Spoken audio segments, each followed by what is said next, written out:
Capital express और मैं हूं आपके साथ आयुषी से। आरुख करते हैं खबरों का। पीसीसी चीफ जीतू पटवारी का बयान। कांग्रेस पिछले 1 साल से सकारात्मक राजनीति करते आ रही है। लूट चोरी डकैती का पर्याय बन चुकी बीजेपी। आज पेपर में आया 80 करोड़ का गबन किया गया। सागर में पूर्व विधायक के घर मिला करोड़ों रुपए और सोना। भ्रष्टाचारियों को छोड़ूंगा नहीं, पीएम मोदी कहते थे, लेकिन बीजेपी लोग ही भ्रष्टाचार कर रहे हैं। सीएम हाउस में जनता दरबार को लेकर बोले। जनता दरबार के दिन सीएम लठ चलाने चले गए। सीएम डॉक्टर मोहन यादव का बयान। युवाओं को रोजगार मिले सरकार की मंशा है। प्रतियोगी परीक्षा में योजनाएं युवाओं की मदद करेगी। ये दोनों योजनाएं अच्छी है। युवाओं से जुड़ा यहाँ आयोजन बेहतर है। 7 विधाओं के बच्चों का चयन किया गया है। जीतू पटवारी के सवाल पर सीएम का जवाब। कांग्रेस पार्टी पिछले 1 साल से लगातार सकारात्मक विपक्ष की भूमिका का आह्वान करती आई है और सरकार के मध्य प्रदेश के विकास में सहयोग की बात करती आई है। पर साथ ही साथ जैसे बार बार ये बात बिल्कुल चस्पा होने लगी पूरे देश में, पूरी दुनिया में, पूरे मध्य प्रदेश में, कि ये सरकार है कर्ज की, क्राइम की, करप्शन की और कमीशन की। भारतीय जनता पार्टी का पर्याय बन गई लूट, चोरी, डकैती, भ्रष्टाचार। मतलब बीजेपी बोलो या लूट बोलो, बीजेपी बोलो या करप्शन बोलो, बीजेपी बोलो या चोरी बोलो, बीजेपी बोलो या हर तरीके के भ्रष्टाचार का पर्याय बन गई भारतीय जनता पार्टी। आज अखबार की खबर है कि एक क्लर्क ने 80 करोड़ रुपए का गबन कर दिया ग्वालियर चंबल में। सौरभ शर्मा एक कांस्टेबल था, उसने किस हद दर्जे का करप्शन किया और वो किसके लिए किया, ये पब्लिक डोमेन में बात स्पष्ट हो चुकी है। अभी भारतीय जनता पार्टी के एक पूर्व विधायक के यहाँ कर इनकम टैक्स की चोरी हुई, 150 करोड़ से ऊपर की संपत्ति निकली, 14 किलो सोना निकला, 4 करोड़ रुपए कैश निकला। मतलब नरेंद्र मोदी का वो नया भारत जिसमें वो बार बार बोल रहे थे एक भ्रष्टाचारी को छोड़ूंगा नहीं, अब एक भी बीजेपी के भ्रष्टाचारी को नरेंद्र मोदी देखते ही नहीं। केवल उनकी एजेंसियां एक ही काम करती है कि भी कांग्रेस के लोगों को किस तरीके से पीड़ित करें, प्रताड़ित करें, कांग्रेस के या विपक्ष के नेताओं के यहाँ इस तरीके की कार्रवाई करें कि वो बीजेपी ज्वाइन करें। तो मैं फिर से जैसा मुख्यमंत्री का स्वभाव बन गया, जनता दरबार लगाया। जनता दरबार लगाने के साथ साथ क्रिकेट खेलने चले गए। उसी दिन लठ घुमाने चले गए, डंडा घुमाने चले गए। और वो जनता जो आई थी दरबार में, जिस खून पसीने की दरबार में कौन आता है, जो बहुत गरीब होता है, वो गरीब व्यक्ति वापस किराया दे के आया था और किराया दे के चला गया। पर मुख्यमंत्री की संवेदनशीलता कितनी एक तरह से निर्दयी थी, वो मध्य प्रदेश के डोमेन में मीडिया लेके आई। जो मैं मानता हूँ इस प्रदेश का मुख्यमंत्री हमारा मुख्यमंत्री और जनता भी हमारी है, हम सबकी है, प्रदेश भी अपना है। पर मुख्यमंत्री इतने असंवेदनशील होंगे इसकी कल्पना नहीं थी। करप्शन तो उनकी सरकार में मतलब रिकॉर्ड तोड़ दिए सारे। 5वीं मंजिल जो सीएम हाउस की है, वहाँ कोई नीति नहीं बनती, न वहाँ कोई योजना बनती है, न कोई योजना को लेकर कोई प्लानिंग होती है। वहाँ एक आयोजन होता है जिससे मीडिया को उनका फोटो और विजुअल भेज दे कि मुख्यमंत्री काम पे लगे हुए हैं। दूसरा, फिर अधिकारी बैठते हैं, वो कर्ज कैसे लें इसकी प्लानिंग करते हैं। फिर जैसे ही कर्ज की प्लानिंग पूरी हो जाती है तो फिर उसमें से कमीशन कैसे लें, करप्शन कैसे करें, उसकी एक योजना बनती है। फिर थोड़ी देर बाद होती है तो एक लिस्ट आ जाती है कि अधिकारियों को इधर उधर करो, पैसे लेना है उनसे, तो उसकी एक लिस्ट बन जाती है। तो हर हफ्ते 1-2 लिस्ट आ जाती है जिसमें ट्रांसफ़र होता है, जिसमें कमीशन लिया जाता है, जिसमें चोरी की जाती है। और फिर उसी पैसे से सोना खरीदा जाता है, फिर वही सोना इनकम टैक्स में पकड़ा जाता है। फिर उसी सोने से मंत्री आपस में उसी सोने की लड़ाई के लिए आपस में लड़ते हैं, जो अखबारों की खबरें बनती हैं। आखिर कैसा प्रदेश बन रहा है, कैसी व्यवस्था बन रही है, कैसी लोगों के प्रति असंवेदनशील सरकार हो गई है। अरे आपने न गेहूं के दाम दिए, न धान के दाम दिए, न आपने सोयाबीन के दाम दिए, न बहनों को 3000 दिया, न किसी भी प्रकार एक थाना ऐसा। अब थानों के काम क्या बचे?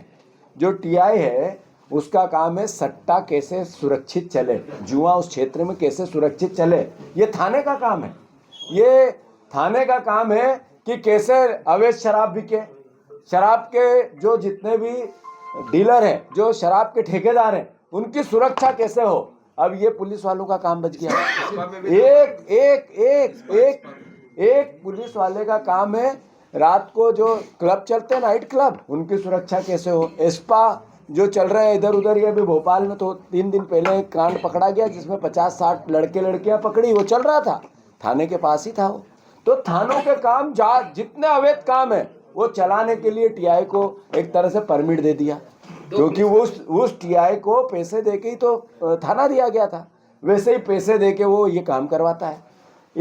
एक तहसील में मोहन यादव जी से आग्रह करता हूँ, वो जिस तहसील में कहें, जो सबसे ईमानदार उनकी तहसील हो, तहसीलदार उनके अधिकारी हो, मैं औचक निरीक्षण वो मुझे बता दे कि ये 5 तहसीलों का आप मुआयना करके आ जाओ। अगर बिना करप्शन से मध्य प्रदेश का कोई एक भी ऑफिस नहीं चलता है, चोरी से चलता है, और वही ये पैसा है जो सामने आ रहा है। तो मैं फिर से, बहुत दुख है, हम विपक्ष के हैं, हमारा दायित्व है हम जनता को जगाएं, मीडिया के माध्यम से भी और सड़क पे रह के भी। तो लगातार करप्शन का पर्याय भारतीय जनता पार्टी और मोदी सरकार बन गई है। इतनी जल्दी कोई मुख्यमंत्री और उसकी सरकार का चेहरा बेनकाब होगा, ये दुनिया में कहीं नहीं हुआ जितना हमारे मध्य प्रदेश में हो रहा है। मैं फिर से, जैसा हमने कहा कि लगातार हम जनता की बात उठाएंगे, लगातार सड़क पे रहेंगे, लगातार इस सरकार को जगाएंगे और मध्य प्रदेश के हित में लड़ाई लड़ते रहेंगे। अभी तक 300 योजनाएं चलाई मुंह से, और समाप्त हो गई कब पता ही नहीं चला।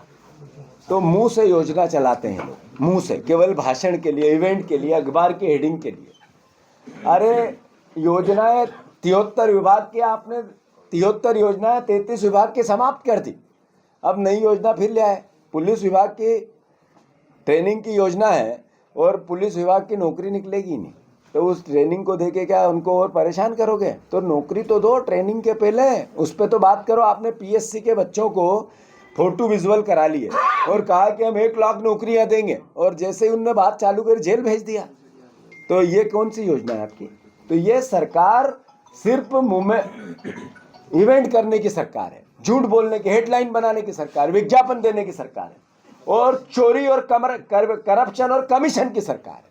एक ही योजना है इसकी, लूट की योजना। देखिए, हमारे लिए इस बात की प्रसन्नता है कि आज खेल एवं युवा कल्याण मंत्रालय द्वारा 2 योजनाएं सबके बीच लाई गई, और उन योजनाओं के माध्यम से युवाओं को भविष्य में रोजगार मिले, अपनी प्रतियोगी परीक्षाओं में अपनी प्रतिभा के निखार के लिए सरकार के माध्यम से मदद मिले। और मुझे इस बात की प्रसन्नता है कि पार्थ योजना, जो सेना, पुलिस और अन्य विभागों में भर्ती के लिए प्रतियोगी बच्चों के लिए वो परीक्षा के लिए उपलब्ध कोचिंग और सब प्रकार की मदद करने का संकल्प ले रही है। साथ ही साथ सब प्रकार की जानकारी दिलाते हुए जो विभाग काम कर रहा है, इन योजनाओं के भरोसे से युवाओं को न केवल अपने जीवन में भविष्य की संभावना का मौका मिलेगा, बल्कि इस आधार पर वो मध्य प्रदेश को भी गौरवान्वित करेंगे। मैं मेरे मंत्री श्रीमान विश्वास सारंग जी को बधाई देना चाहूँगा। अच्छी योजना, और ख़ास करके 12 जनवरी युवा दिवस के पूर्व युवा शक्ति का प्रतीक और युवा महोत्सव का आज राज्य स्तरीय ये जो आयोजन किया गया, मैं उम्मीद करता हूँ कि हमारा सरकार का सभी अंगों रूप से सभी विभागों का तालमेल करते हुए खेल एवं युवा कल्याण मंत्रालय इस मामले को लीड करते हुए आगे बढ़ेगा। मेरी अपनी ओर से एक सुंदर आयोजन की बधाई, खास करके 7 अलग अलग विधाओं के अलग अलग प्रतिभाशाली बच्चों का और उनके दलों का जो चयन किया गया, वो नृत्य, गायन, अलग अलग प्रकार की उनकी टैलेंट, उसमें प्रतिभा के बलबूते पर भाषण प्रतियोगिता है, कविता है, कई सारी विधाओं को जो मौका दिया गया है, वो सभी विधा में आने वाले बच्चों को मेरी अपनी ओर से बधाई। मध्य प्रदेश कांग्रेस इस बात की प्रसन्नता है, भगवान श्री कृष्ण की शिक्षा स्थली मध्य प्रदेश रही है। भगवान कृष्ण की सुदामा से दोस्ती हमारे मध्य प्रदेश में उज्जैन में नारायण नाम धाम पर हुई है। भगवान श्री कृष्ण की माता रुक्मणी के हरण के टाइम धार के पास समझेरा में रुक्मणी के भाई से भीषण युद्ध हुआ था, जिसमें भगवान की विजय हुई थी। और भगवान श्री कृष्ण को जाना पाओ वो स्थान इंदौर के पास का, जहाँ परशुराम जी ने श्री सुदर्शन चक्र भगवान श्री कृष्ण को दिया था। अर्थात कई ऐसे ऐतिहासिक प्रसंग हमारे इतिहास में है जिसके कारण से मध्य प्रदेश से भगवान कृष्ण का संबंध आता है। तो हमारी सरकार ने तय किया था ऐसे प्रत्येक स्थान को तीर्थ बनाएंगे और भगवान के मध्य प्रदेश से आने जाने वाले मार्गों को पाथे करके विकसित करेंगे। तो स्वाभाविक रूप से हमारा भी फर्ज बनता है कि भगवान कृष्ण की जन्मस्थली मथुरा, वृंदावन, गोकुल जाकर के हमारे अपने देवता के प्रति नमन भी करें और भविष्य में ये जो हमारा धार्मिक पर्यटन का एक नया क्षेत्र बनने वाला है, उस क्षेत्र की संभावना पे वहाँ के विद्वानों से भी मिले, संत महंत ऋषिगणों से भी बात करें, ताकि भविष्य में ये जो तीर्थ बने उस तीर्थ में सबकी भावनाओं का समावेश हो सके। मेरी अपनी ओर से गोपाल कृष्ण के उस जीवन को नमन जिस आधार पर उनने दुनिया में श्री कृष्ण वंदे जगत गुरु की उपाधि प्राप्त की, जो जीते जी शिष्य से गुरु तक के महान सफ़र की ओर जाकर के एक विराट व्यक्तित्व का प्रदर्शन सबके सामने करते हुए आदर के साथ भगवान कृष्ण की लाखों करोड़ भक्ति भावनाओं से ओतप्रोत श्रद्धालुओं के लिए वो पूजनीय रूप में आए। मैं पुनः एक बार मध्य प्रदेश सरकार की ओर से, माननीय मंत्रीगणों की ओर से, जनता की ओर से भगवान कृष्ण के उस आदर्श जीवन को धारण करके सरकार के उस संकल्प को गौरवान्वित और दोहराने के लिए प्रस्तुत हूँ कि हम सब भगवान श्री कृष्ण के पाथे को बहुत जल्दी आकार साकार रूप देंगे। जब से आप सभी क्षेत्र में हम बराबरी से काम कर रहे हैं, उसमें धार्मिक पर्यटन, मेडिकल पर्यटन, हमारा पुरातात्विक, वन्य संपदा का, और समान रूप से परमात्मा ने मध्य प्रदेश को इतना समृद्ध बनाया है कि पर्यटन के क्षेत्र में बड़ी संभावना है। इसीलिए अमेरिका की प्रतिष्ठित पत्रिका ने 10 दुनिया के सर्वाधिक आकर्षक पर्यटन केंद्रों के रूप में मध्य प्रदेश को स्थान दिया, जिसको यशस्वी प्रधानमंत्री ने मध्य प्रदेश की धरती पर आकर के कोड करके अपने भाषण में इस गौरव को दिया है। इसलिए सरकार समान रूप से पर्यटन सहित सभी सेक्टर में काम कर रही है। इसके पहले आज हमने महामहिम श्रीमान मंगूभाई पटेल राज्यपाल जी के साथ आज उच्च शिक्षा सहित सभी प्रकार के स्नातक और स्नातकोत्तर पाठ्यक्रम चलाने वाले मंत्रालयों के आधार पर चलने वाले सभी विश्वविद्यालय की संयुक्त मीटिंग ली है और हमने तय किया है कि हमारे सभी प्रकार के विश्वविद्यालय रोजगार परक कोर्स पे ज़्यादा जाएंगे। हमारे अपने राज्य में नवीनतम पाठ्यक्रम का समावेश करेंगे और ख़ास करके अपनी अपनी सीमाओं के बाहर जाकर नई शिक्षा नीति 2020 के परिप्रेक्ष्य में हमारे सभी प्रकार के कोर्स जो एग्रीकल्चर, मेडिकल और अन्य रेडी टेक्नोलॉजी के सभी यूनिवर्सिटियाँ सभी रूप से पढ़ाने के लिए आगे बढ़ेगी। और मुझे संतोष है आज बहुत उत्साहपूर्ण वातावरण में हमने इस निर्णय को लागू करने की बात कही है। साथ ही साथ हमारे सभी 2 तरह के विश्वविद्यालय माने जाते थे, एक प्राइवेट विश्वविद्यालय और एक सामान्य विश्वविद्यालय।